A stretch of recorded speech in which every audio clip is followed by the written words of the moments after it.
Hello बच्चों, आज हम बैलेंसिंग सीखेंगे। ठीक है, तो पहले हम बैलेंसिंग करना सीखेंगे, उसके बाद हम एनसीईआरटी की कुछ एक्सरसाइजेस करेंगे। ये सारे जो एक्सरसाइजेस हमें दी हैं एनसीईआरटी हम पढ़ेंगे भी यहाँ तक। हम यहाँ ये वाली पूरी की पूरी एक्सरसाइज करेंगे। यहाँ पर ये जितने हमारे पॉइंट हैं ये वाले सारे पॉइंट करेंगे। ठीक, अब आइए पहले देख लेते हैं कि बैलेंसिंग कैसे करते हैं और क्यों करते हैं सबसे पहले, और हमें ज़रूरत पड़ी ही क्यों बैलेंसिंग की और रिएक्शन की। तो इसके पिछले वाले हमने वीडियो में हमने देखा था कि हमने सारे इंट्रो ले लिया था कि इस वाले चैप्टर में हम पढ़ने क्या वाले हैं। हमने सबसे पहले देखा था कि जितने इन्वायरमेंट में दो टाइप के चेंजेस होते हैं, फिजिकल चेंजेस और केमिकल चेंजेस। फिजिकल चेंजेस के बारे में हमें ज़्यादा नहीं पढ़ना है, जैसे उसमें स्टेट चेंज होती है, ज़्यादा स्टेट चेंज होती है। जैसे कि आइस है, आइस मेल्ट होके वाटर बन गया, और वाटर को जब हमने हीट बहुत ज़्यादा हीट किया तब वो स्टीम बन गया। तो इसने केवल स्टेट चेंज की। हमने कागज़ था, कागज़ को फाड़ लिया, पहले भी कागज़ था अब भी कागज़ है, बस उसकी वो पहले एक पूरे प्रॉपर शेप में था और अब वो छोटे छोटे टुकड़े में हो गया है। इसी तरीके से हमने हमारे यहाँ पे एक गैस है, जैसे गैस सिलेंडर है, गैस सिलेंडर में गैस भरी हुई है। हमने गैस सिलेंडर को खोल दिया तो वो पूरे हमारे इन्वायरमेंट में फैल गई, पूरे कमरे में फैल गई। तो वो भी पहले गैस थी, अब भी वही गैस है, बस उसका वॉल्यूम बढ़ गया है। वॉल्यूम तो उतना है लेकिन उसका जो स्पेस है वो बढ़ गया है। तो इस तरह के हमने कई सारे केमिकल चेंजेस देखे थे। जैसे मैंने अपने बालों में कलर करवा लिए, मेरे बाल अभी भी वही हैं, पहले भी वही थे, बस उनमें कलर का चेंज हो गया है। तो इनमें कोई रिएक्शन नहीं हो रही। लेकिन फिर हमने पढ़ा था कि केमिकल चेंजेस कैसे होते हैं। तो केमिकल चेंजेस में केमिकल का बनना, केमिकल मतलब केमिकल कुछ चेंज हो रहा होता है। जैसे कि हमने रस्टिंग ऑफ आयरन देखा था। पहले आयरन है, आयरन ने रिएक्शन की थी वाटर के साथ, मॉइस्चर के साथ, किसी के साथ उसने, और अपने मतलब एसिड के साथ अपने इन्वायरमेंट में रिएक्शन कर ली थी। तो वो उसमें रस्ट लगने लगा था, हमने उसको कोरोजन बोला था। वो कोरोजन का एक टाइप था ये।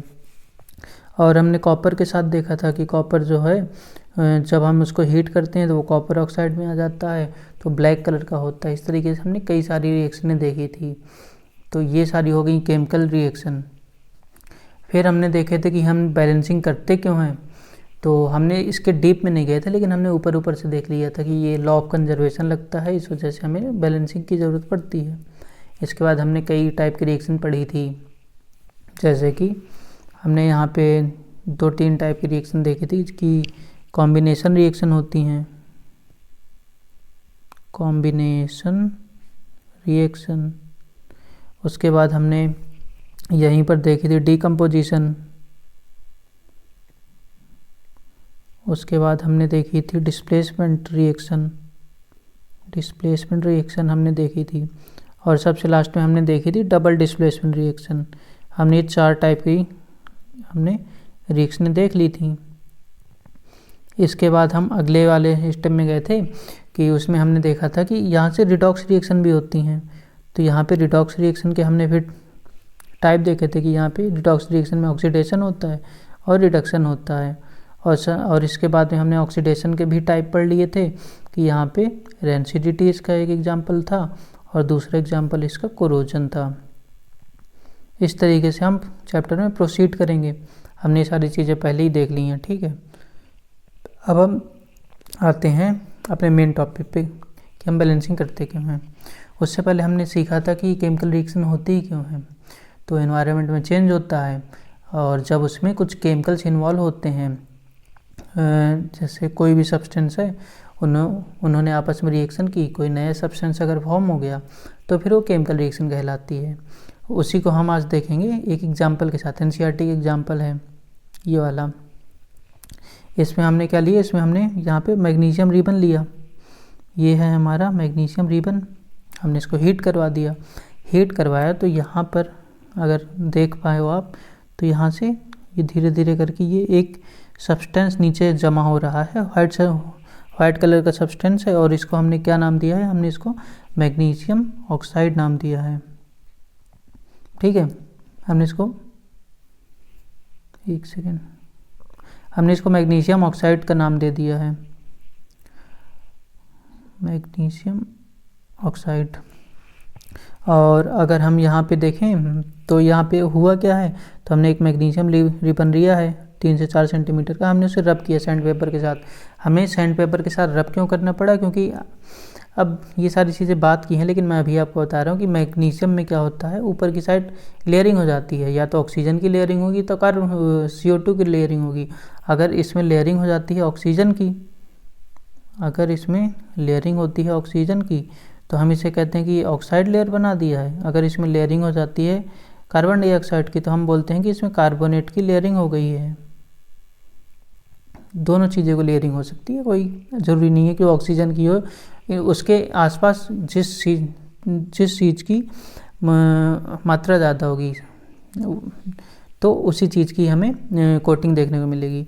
अब फिर हमने क्या किया, इसको होल्ड किया है और हमने इसको हीट किया है। हीट करने पे हमें इसमें डेजलिंग वाइट फ्लेम निकलती हुई दिखाई देती है। डेजलिंग वाइट मतलब बहुत ही ब्राइट फ्लेम दिखाई देती है, वाइट फ्लेम दिखाई देती है, और यहाँ पे मैग्नीशियम ऑक्साइड जमा हो जाता है। अब हम ये जो हमने पूरी रिएक्शन लिखी है उसको लिखने में हमें कितना टाइम लगा, हमें यहाँ से लेके यहाँ तक टाइम लगा, और इसमें भी हम सारे अपने ऑब्जर्वेशन को लिख नहीं पाए हैं। तो हमें जब ये सारी रिएक्शन बतानी पड़ेगी किसी आदमी को, किसी भी अपने स्टूडेंट को बतानी पड़ेगी या किसी अपने दोस्त को बतानी पड़ेगी, तो हमें काफ़ी टाइम लगेगा। तो इन सब टाइम से हमें बचने के लिए हम इन्वेंशन हुआ था केमिकल रिएक्शन का, कि हम केमिकल रिएक्शन को लिखेंगे। तो हम अगर केमिकल रिएक्शन को लिखेंगे तो कैसे लिखेंगे, यहाँ पे मैंने बताया कि हम यहाँ पे लिखेंगे मैग्नीशियम, इसने किसके साथ रिएक्शन की, मैग्नीशियम ने ऑक्सीजन के साथ रिएक्शन की, और इसने बना दिया है magnesium oxide, magnesium oxide, magnesium oxide. अब अगर आप इसमें देखो, ध्यान से देखो, तो यहाँ पे आपको दिखेगा, ये आपको LHS में दिखेगा, ये है लेफ्ट हैंड साइड है। तो LHS में आपको कुछ प्रोडक्ट दिख रहे हैं और RHS में आपको कुछ प्रोडक्ट दिख रहे हैं, और बीच में ये एरो दिख रहा है। तो ये एरो यहाँ पे हमें ये शो कर रहा है कि रिएक्शन जो है वो राइट हैंड साइड में जा रही है। तो एरो क्या बताता है, एरो बताता है कि रिएक्शन किस तरफ को प्रोसीड हो रही है, किस तरफ को जा रही है। तो एरो हमें बताता है डायरेक्शन ऑफ रिएक्शन। क्या बताता है arrow, direction of reaction. RXN से रिएक्शन को हम डिनोट करते हैं। तो ये एरो हमें बताता है कि डायरेक्शन ऑफ रिएक्शन क्या होगी। उसके बाद LHS में हम ये दिख रहे हैं, तो ये है प्रोडक्ट, जो चीज़ें कंबाइन होकर नया चीज़ बनाती हैं, तो ये रिएक्शन कहलाती है। और जो चीज़ें कंबाइन होती हैं उनको हम कहते हैं रिएक्टेंट, और जो चीज़ें कंबाइन होकर बन जाती हैं तो उसे कहते हैं प्रोडक्ट साइड। हम इसे ऐसे भी याद कर सकते हैं कि एरो जिस साइड को पॉइंट आउट कर रहा है, तो जिस साइड को पॉइंट आउट कर रहा है वो प्रोडक्ट होगा, और जिस साइड से कर रहा है वो रिएक्टेंट होगा। इस साइड से एरो निकल रहा है तो ये वाले साइड के, मतलब ये वाले साइड के LHS साइड के क्या होंगे, रिएक्टेंट होंगे, और एरो इस साइड को पॉइंट आउट कर रहा है तो ये क्या हो जाएंगे, ये प्रोडक्ट हो जाएंगे। ठीक है, LHS में हमारा है रिएक्टेंट और RHS में है प्रोडक्ट। और अगर एक से ज़्यादा प्रोडक्ट हुए तो हम उनके बीच में प्लस साइन को लगाते हैं कि हाँ ये और ये कंबाइन हुए हैं। इतना में समझ में आया। अब अभी भी हमको थोड़ा सा ये लेंदी तो दिख रहा है कि हमें मैग्नीशियम और लिखना पड़ रहा है, ऑक्सीजन लिख रहा है, और इससे पहले हमने 9th क्लास में ये भी पढ़ रखा है कि मैग्नीशियम का सिंबल Mg होता है, ऑक्सीजन का सिंबल O2 होता है। तो हमें इतनी लंबी राम कहानी क्यों लिखनी है, हम डायरेक्ट इनके सिंबल से लिख सकते हैं। तो इसीलिए इन्वेंशन हुआ स्केलेटल इक्वेशन का। तो अगर मैं यहाँ पे लिखूँ तो ये Mg है, इसने रिएक्शन किया ऑक्सीजन के साथ और बना दिया MgO। अब स्केलेटल इक्वेशन क्या है कि हमने इक्वेशन तो लिख दिया है लेकिन वो बैलेंस नहीं है। बैलेंस कैसे नहीं है, तो देखो यहाँ पे अगर मैं देखूँ तो Mg 1 है, Mg यहाँ पे भी 1 है, यहाँ पे ऑक्सीजन 2 हैं, O2, यहाँ पे 2 ऑक्सीजन है लेकिन यहाँ पे 1 ही ऑक्सीजन है। तो ये रिएक्शन बैलेंस नहीं है। जब रिएक्शन बैलेंस नहीं होती है और लेकिन वो डिनोट करती है कि हाँ ये रिएक्शन हुई है, तो हम उसको बोलते हैं कि स्केलेटल इक्वेशन है। ओके, तो ये है skeletal equation.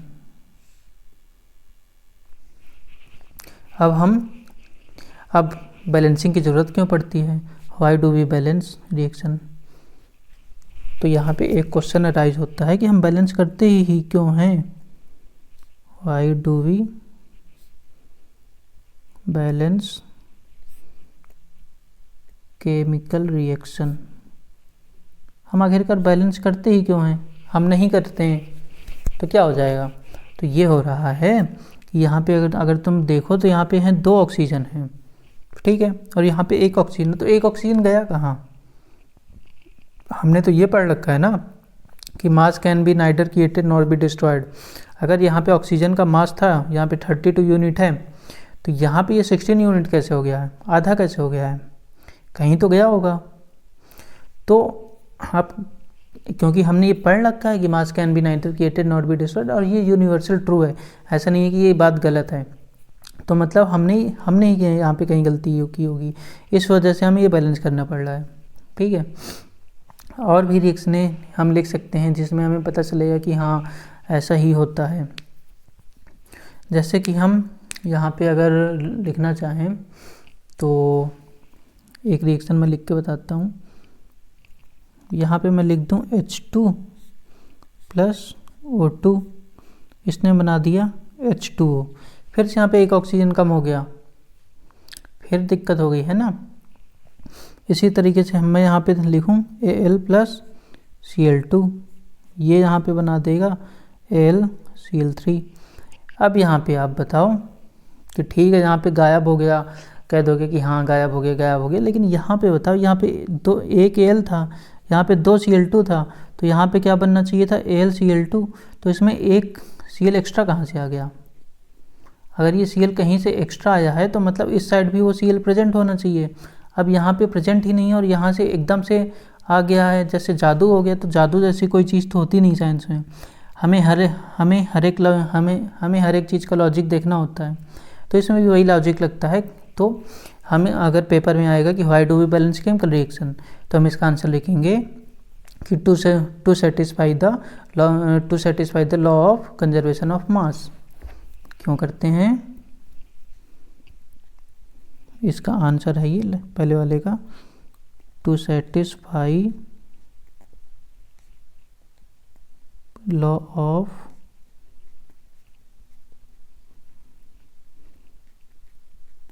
Conservation of mass. ठीक है, हमने यहाँ तक सारी चीज़ें देख ली कि हम बैलेंस करते ही क्यों हैं, स्केलेटल इक्वेशन क्या होती है, और ये नॉर्मल रिएक्शन क्या होती हैं, और डायरेक्शन ऑफ रिएक्शन, और रिएक्टेंट और प्रोडक्ट। और हाँ, एक और चीज़, ज़रूरी नहीं है कि LHS वाले रिएक्टेंट हो और RHS वाले प्रोडक्ट हो। मैंने इस टाइप में लिखी है, मैंने इसको इस टाइप में लिखी है, तो ये इसके रिस्पॉन्स में मैंने बोला कि LHS RHS।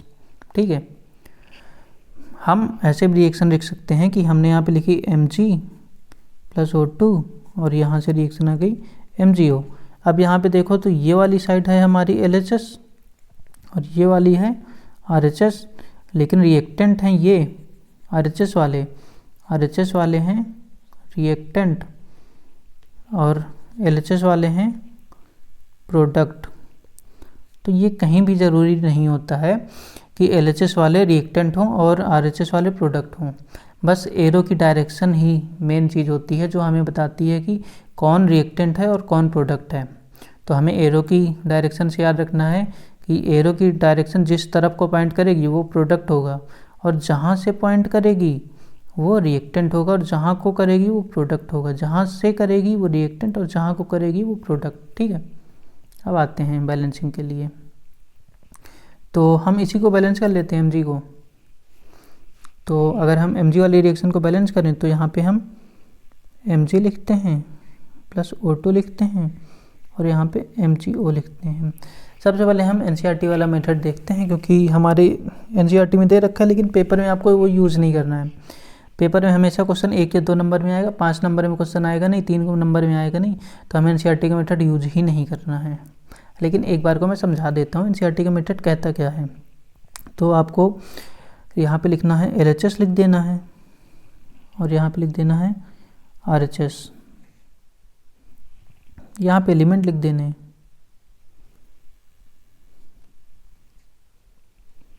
यहाँ पर एलिमेंट है। एलिमेंट पहला क्या है, पहला मैग्नीशियम है, दूसरा ऑक्सीजन है, ज़्यादा एलिमेंट है नहीं। तो मैग्नीशियम कितने हैं, LHS में 1 है, ऑक्सीजन कितने हैं, 2 हैं। RHS में मैग्नीशियम कितना है, 1 है, और ये कितना है, 2 है।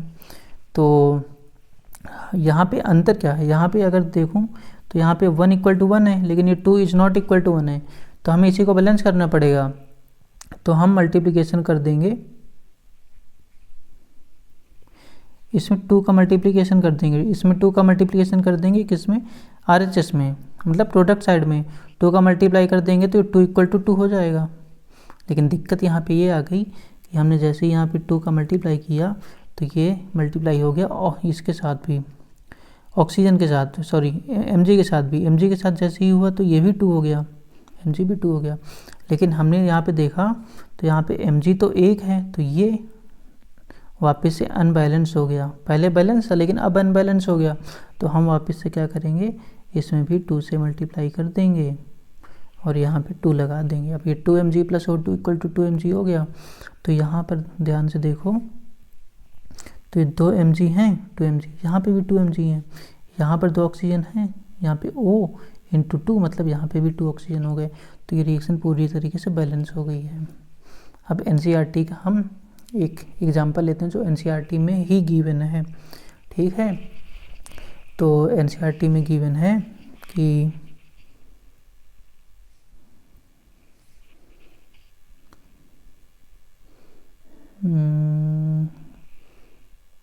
कौन सी रिएक्शन है, Fe3O4 वाली है कि कौन सी है,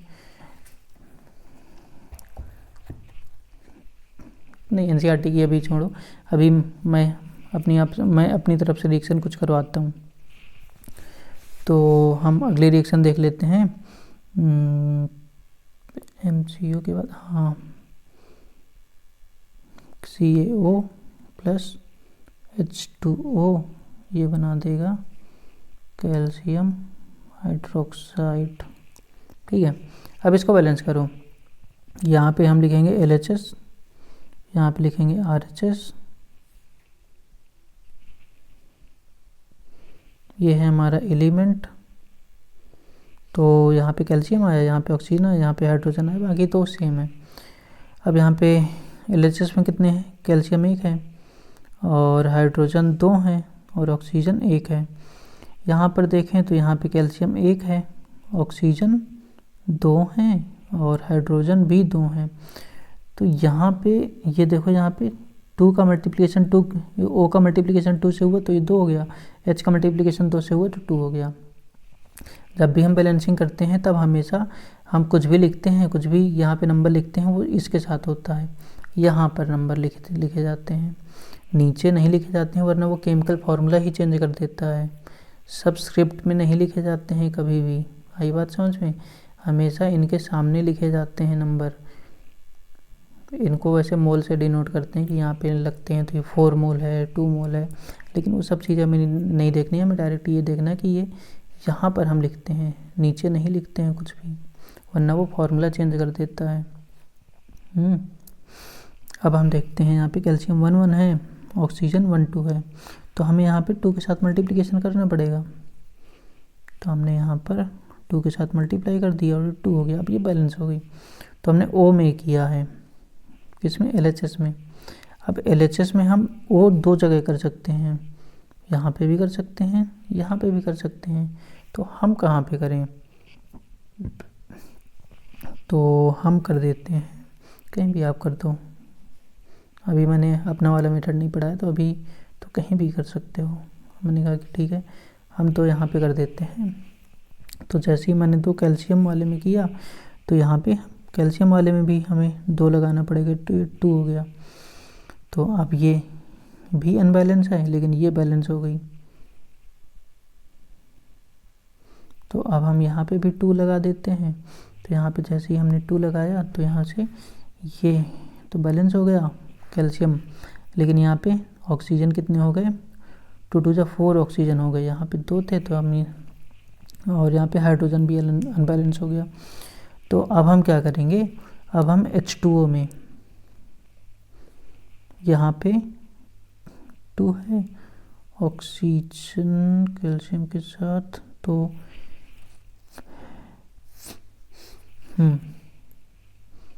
जैसे ही हमने यहाँ पे इसमें मल्टीप्लिकेशन किया 2 के साथ कैल्शियम में, तो हर एक चीज़ में मल्टीप्लिकेशन हो जाएगा। इसमें भी 2 का मल्टीप्लिकेशन होगा, इसमें भी 2 का मल्टीप्लिकेशन होगा, ये हो गया 4, ये हो गया 4। अब यहाँ पे फिर से हमें मल्टीप्लिकेशन करना पड़ेगा, किस चीज़ का, 2 का। तो यहाँ पर हम 4 के साथ मल्टीप्लिकेशन कर देते हैं और यहाँ पर 2 के साथ कर देते हैं।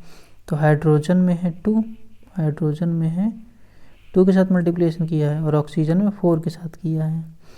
तो 2 इसके साथ 2 इसके साथ 4 हो गया।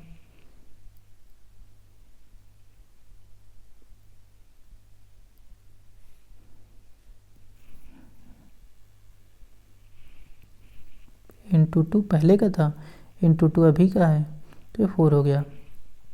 2 यहाँ पे है, यहाँ पे भी तो ऑक्सीजन है, यहाँ पे भी ऑक्सीजन है, तो हमने ये 2 बार किया ऑक्सीजन के साथ, तो 4 हो गया। बैलेंस है, 2 कैल्शियम है, 2 कैल्शियम है, 2 2 जा 4 हाइड्रोजन है, 2 2 जा 4 हाइड्रोजन है, 2 ऑक्सीजन यहाँ के, 2 ऑक्सीजन यहाँ के, तो ये 2 2 4 हो गए। यहाँ पे 2 ऑक्सीजन यहाँ के और 2 2 जा 4 हो गया, तो बैलेंस है।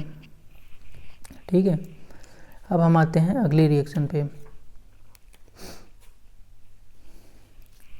अब हम एनसीईआरटी की वो रिएक्शन देखते हैं जो मैंने कहा था मैं एनसीईआरटी का मेथड समझाऊंगा।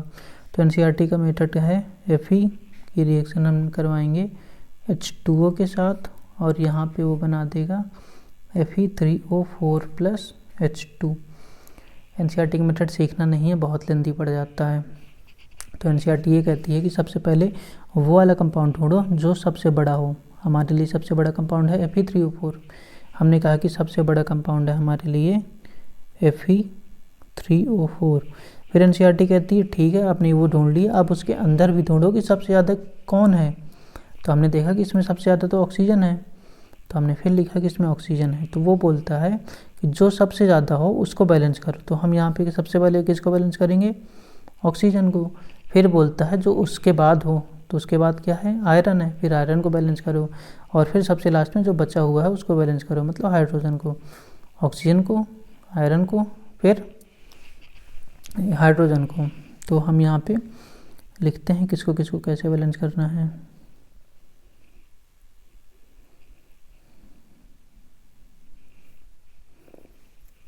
वन सेकेंड,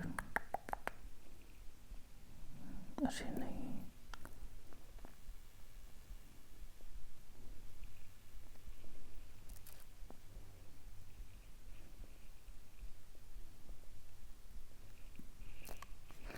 रहने दो, ठीक है। अब हम यहाँ पे एलिमेंट लिखते हैं। ये एलिमेंट है, ये RHS LHS है और ये RHS है।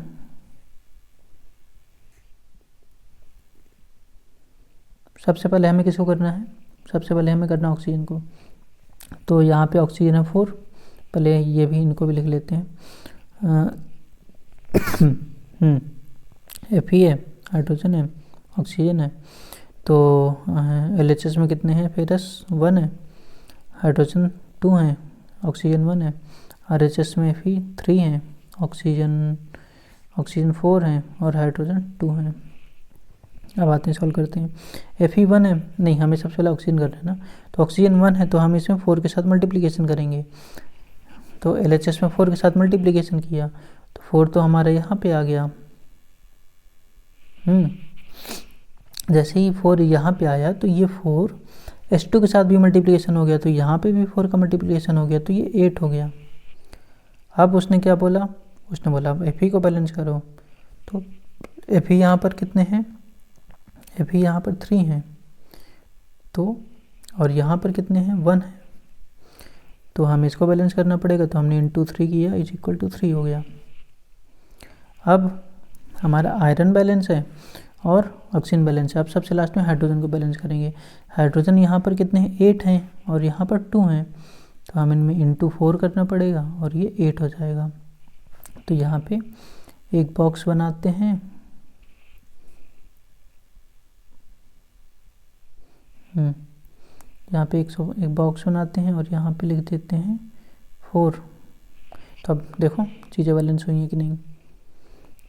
Fe, सॉरी यहाँ पे हमने लिखना भूल गए, यहाँ पे 3 होगा। तो हम देखें Fe 3 है LHS में और दूसरी साइड भी 3 है। और फिर हाइड्रोजन 8 है, 4 2 जा 8 और दूसरी साइड भी 4 2 जा 8 है, ये भी बैलेंस हो गया। ऑक्सीजन यहाँ पे 1 इंटू 4 है और यहाँ पे पहले से खोले तो बैलेंस हो गया। ये है एनसीईआरटी का मेथड। क्या कहता है, सबसे पहले वो कंपाउंड ढूंढो जो सबसे ज़्यादा हो।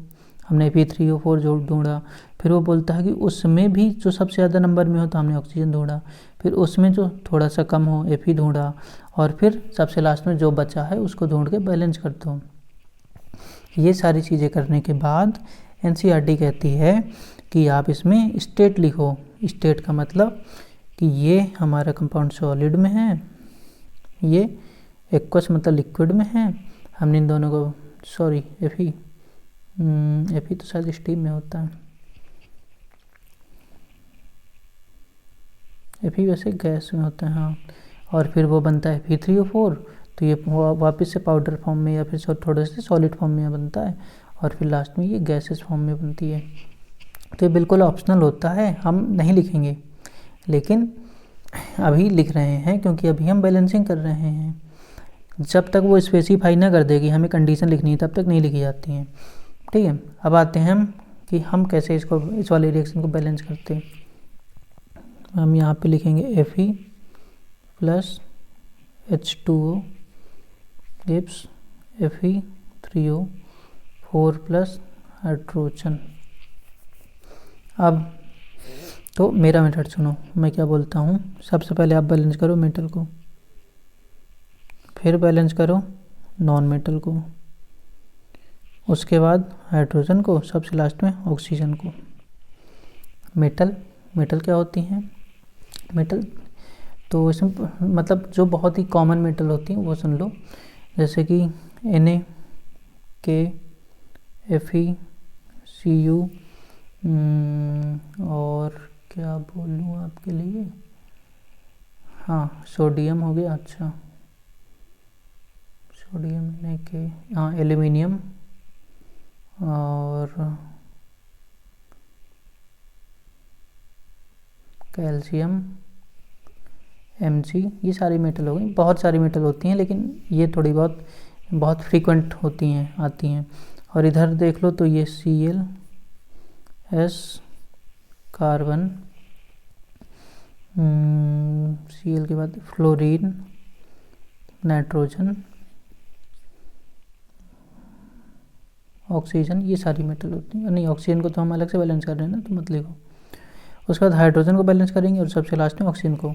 ये वाला रूल जितनी बार देख लो उतना अच्छा है, क्योंकि एनसीईआरटी वाला मेथड मैं कभी भी रिकमेंड नहीं करता हूँ, क्योंकि पेपर में आना है वही 1 या 2 नंबर का, तो आप क्यों उसमें टाइम वेस्ट करोगे, इसी को करो। हम LHS RHS अभी इसलिए लिख रहे हैं ताकि हमें खुद अच्छे से धीरे धीरे करके आने लगे। जब हमको आने लगेगा तब हम डायरेक्ट करने लगेंगे। जैसे मैं इसको डायरेक्ट करके दिखाता हूँ। सबसे पहले मैंने बोला था Fe को बैलेंस करना है, तो Fe को बैलेंस करना है तो Fe यहाँ पर कितना है, यहाँ पर 1 है और यहाँ पर 3 है, तो हमें LHS में मतलब रिएक्टेंट साइड में हमें 3 के साथ मल्टीप्लिकेशन करना पड़ेगा। हमने यहाँ पे 3 के साथ मल्टीप्लिकेशन कर दिया।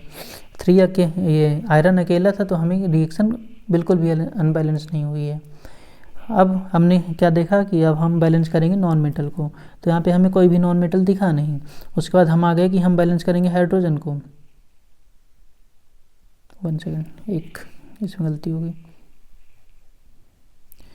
हम इसके बाद बैलेंस करते हैं ऑक्सीजन को और सबसे लास्ट में हाइड्रोजन को करते हैं। तो इसके बाद हम करते हैं ऑक्सीजन को। तो ऑक्सीजन यहाँ पे 1 है और यहाँ पे 4 है, रिएक्टेंट साइड में कितने हैं, रिएक्टेंट साइड में 1 है, 1 दिख रहे हैं, और प्रोडक्ट साइड में कितने 4 हैं, तो हमें करना पड़ेगा 4 के साथ मल्टीप्लिकेशन। हमने यहाँ पे 4 के साथ मल्टीप्लिकेशन किया, तो लेकिन दिक्कत क्या हो गई, यहाँ पे हाइड्रोजन भी चेंज हो गया। हाइड्रोजन कितना हो गया, 4 2 जा 8, कितना हो गया 4 2 जा 8, यहाँ पे कितना है 2 है, तो यहाँ पे भी हमें 8 बनाना पड़ेगा। 8 कैसे बन सकता है, यहाँ हमें 4 के साथ मल्टीप्लिकेशन करना पड़ेगा। अब देखो पूरी रिएक्शन बैलेंस हो गई है, 3Fe 3Fe, 4 2 जा 8 हाइड्रोजन, 4 2 जा 8 हाइड्रोजन, 4 ऑक्सीजन 4 ऑक्सीजन। तो मैंने पहले ही बोला था ये रिएक्शन बैलेंस हो जाएगी, और हो चुकी है। एक और रिएक्शन लेते हैं, अरे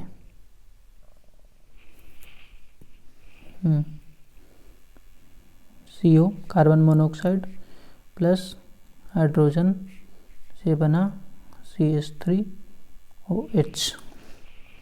अब मैंने क्या बोला था, सबसे पहले बैलेंस करना है मेटल। इसमें हमें कोई भी मेटल नहीं दिख रहा है, तो हम नॉन मेटल बैलेंस करेंगे। यहाँ पे कार्बन है, यहाँ पे कार्बन 1 है, यहाँ पे कार्बन 1 है, यहाँ पे भी 1 है, बहुत अच्छी बात है। उसके बाद हमने बोला था ऑक्सीजन को बैलेंस करना है, तो यहाँ पे ऑक्सीजन 1 है, यहाँ पे भी 1 है, बहुत ही अच्छी बात है। अब हम देखते हैं हाइड्रोजन कितने हैं। हाइड्रोजन यहाँ पे 3 है, यहाँ पे 1 है, 3 + 1 4 हो गया, तो हमें यहाँ पे 4 चाहिए। और यहाँ पर कितने हैं, यहाँ पर तो 2 है, और यहाँ पे 4 है, ये अनबैलेंस है। तो हमें यहाँ पे किसके साथ मल्टीप्लिकेशन करना पड़ेगा, 2 के साथ मल्टीप्लिकेशन करना पड़ेगा। तो हमने यहाँ पे जैसे ही 2 के साथ मल्टीप्लिकेशन किया, तो रिएक्शन पूरी तरीके से बैलेंस हो गई है। ठीक, एक और एग्जांपल लो। Cu, हाँ ये वाला ले लो, CuSO4 plus Fe gives FeSO4 plus Cu।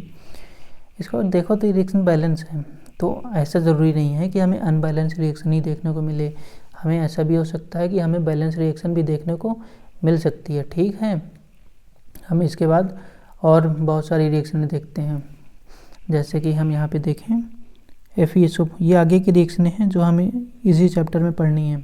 हमने FeSO4 को लिया, हीट किया, ये टूट गया Fe2O3 में, प्लस SO2 प्लस SO3। अब इसके बाद हमें बैलेंस करना है, तो यहाँ पे देखो 1 Fe है, यहाँ पे 2 Fe हैं। सबसे पहले मेटल को करते हैं, मेटल क्या है, आयरन है, तो हम यहाँ पे 2 के साथ, क्योंकि यहाँ पे 2 है तो यहाँ भी 2 के साथ मल्टीप्लिकेशन करना पड़ेगा। जैसे हमने 2 के साथ मल्टीप्लिकेशन किया तो ये पूरे में मल्टीप्लाई हो गया, इसमें भी हो गया, O में भी हो गया। तो यहाँ पे कितने, अब हमें नॉन मेटल को बैलेंस करना पड़ेगा। नॉन मेटल क्या है, सल्फर है, तो 2S मतलब 2 सल्फर हैं। इधर सल्फर कितने हैं, 2 हैं, तो यहाँ भी 2 होने चाहिए। एक ये है, दूसरा ये है, 1 + 1 2 हो गया है, तो मतलब सल्फर भी बैलेंस हो गया है। इसके बाद हम आते हैं ऑक्सीजन पे। ऑक्सीजन यहाँ पे हैं 8, यहाँ पे 8 ऑक्सीजन है, और यहाँ पे भी ऑक्सीजन 8 होने चाहिए। यहाँ पे कितने हैं, यहाँ पे 3 हैं, यहाँ पर 2 हैं, और यहाँ पर 3 हैं, 3 2 5 5 3 8, तो ये भी बैलेंस हो गई है। मतलब ये पूरी की पूरी रिएक्शन पहले से क्या हमने 2 लगाया और वैसे ही बैलेंस हो गई है। तो हमने लगभग चीज़ें देख ली हैं।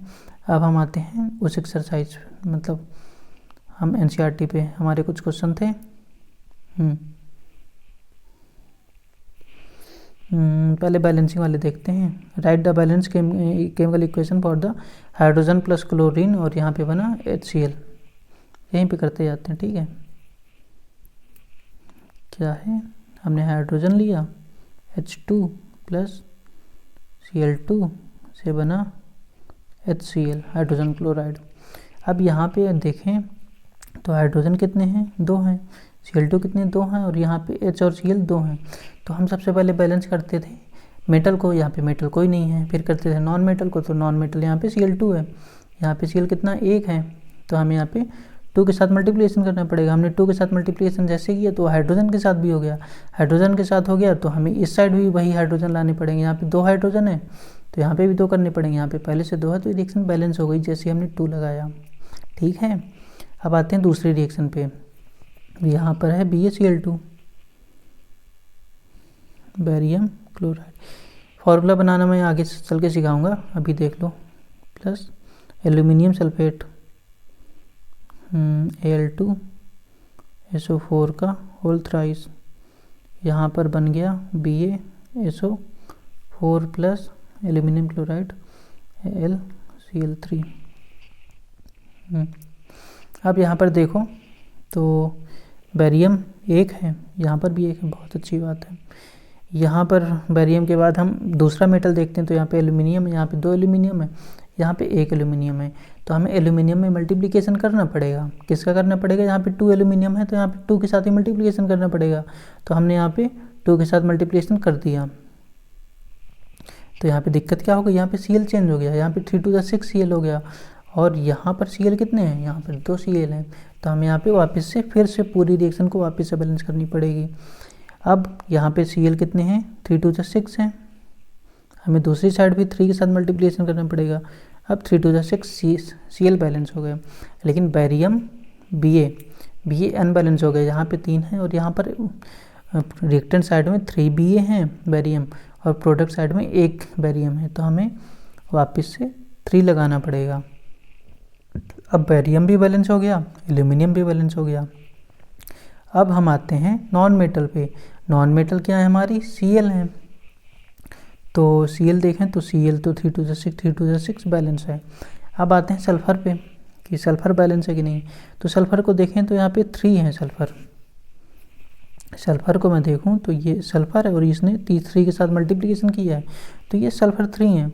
और सल्फ़र हमारा, हम यहाँ पे भी देखें तो यहाँ पे भी 3 सल्फ़र हैं और यहाँ पे भी 3 सल्फ़र, मतलब सल्फ़र भी बैलेंस है। सबसे लास्ट में आता है ऑक्सीजन के साथ। तो ऑक्सीजन कितने हैं? 4 3 जा 12 ऑक्सीजन है। यहाँ पर ऑक्सीजन 4 के साथ मल्टीप्लिकेशन और ये थी 4 3 जा 12, तो ऑक्सीजन भी यहाँ पे बैलेंस है। मतलब हमारी पूरी की पूरी रिएक्शन बैलेंस हो गई है। 3BaCl2 प्लस Al2SO4 का whole thrice gives 3BaSO4 plus 2LCl3।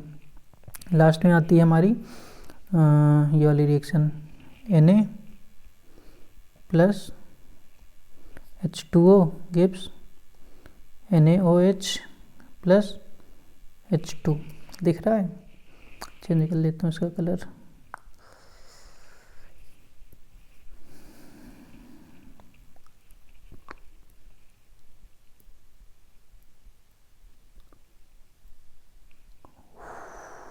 नहीं नहीं नहीं नहीं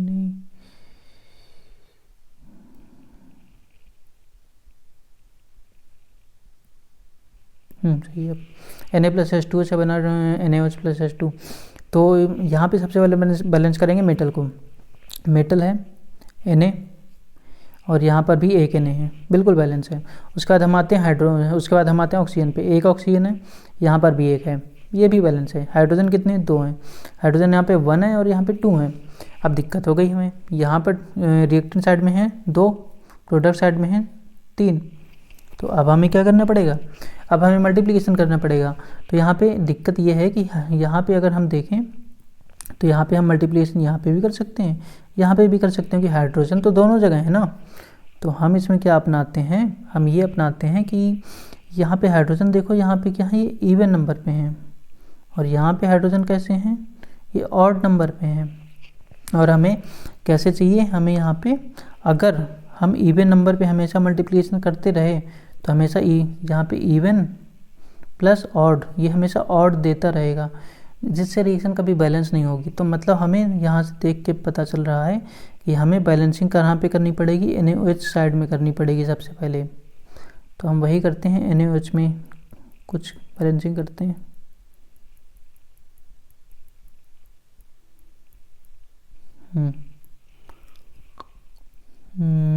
NaOH में तो पहले 2 के साथ ही कर लो। हमने यहाँ पे 2 डाल दिया, तो यहाँ पे हाइड्रोजन देखो तो यहाँ पे 2 हो गया है और यहाँ पे 2 हो गया, तो यहाँ पे 4 हो गया। तो हमें यहाँ पे 2 लगाना पड़ेगा। 2 to the 4 हाइड्रोजन हो गया। दिक्कत क्या हो गई? यहाँ पे जैसे ही हमने 2 लगाया वैसे ही Na भी चेंज हो गया और ऑक्सीजन भी चेंज हो गया। तो यहाँ पे 2Na हो गया, तो इसके बदले में हमें रिएक्टेंट साइड में भी 2 लगाना पड़ेगा Na के साथ। और यहाँ पर फिर ऑक्सीजन भी चेंज हो गया था, 2 ऑक्सीजन हो गए थे, और यहाँ पे 2 मतलब H2 में हमने पहले लगा दिए थे 2 हाइड्रोजन। ये पूरी तरीके से बैलेंस हो गई है।